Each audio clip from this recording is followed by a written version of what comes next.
So let me talk about those individually. Capital risk. They're going to be thinking about how much money are you asking them to put to work over how long of a time, and how much more might be needed to get this thing to profitability, and when will it exit and how will it exit. So how much capital do they have to risk over how much time to exit? That's a big one.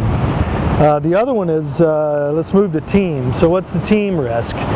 They have some pattern recognition they've developed about teams, experience, motivation, how many words per minute does this guy speak.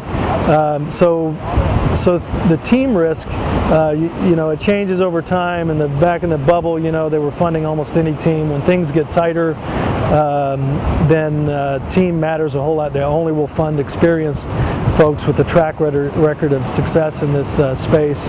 But the team needs to be solid and score, you know, 9-10 points.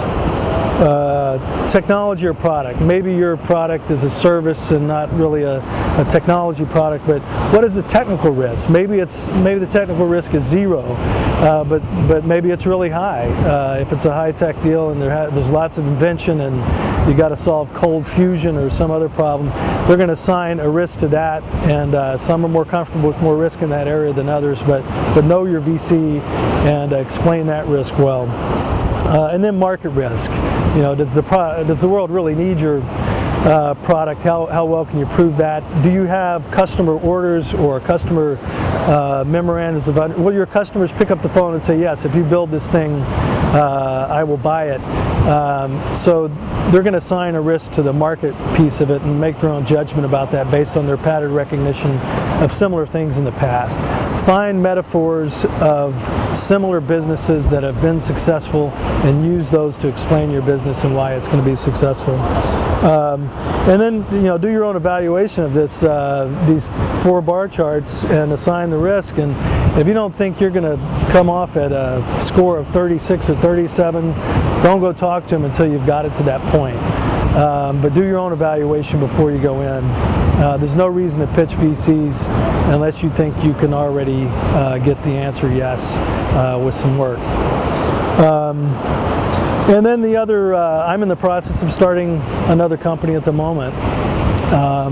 And I've set out to raise venture capital 14 times, and I've raised venture capital exactly 14 times.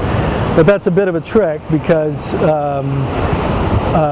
in the case of the new company I'm starting, I went and pitched 7 VCs, folks that I've worked with in the past, not asking them for money, asking them for advice. I'm not here to ask you for money, I'm here to ask you for advice.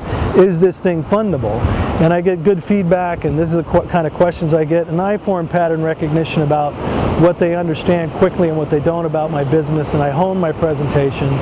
I'm going back in 2 weeks to ask them for money because I think I'm at that aggregate score of 36 or 37, and I think the answer is yes.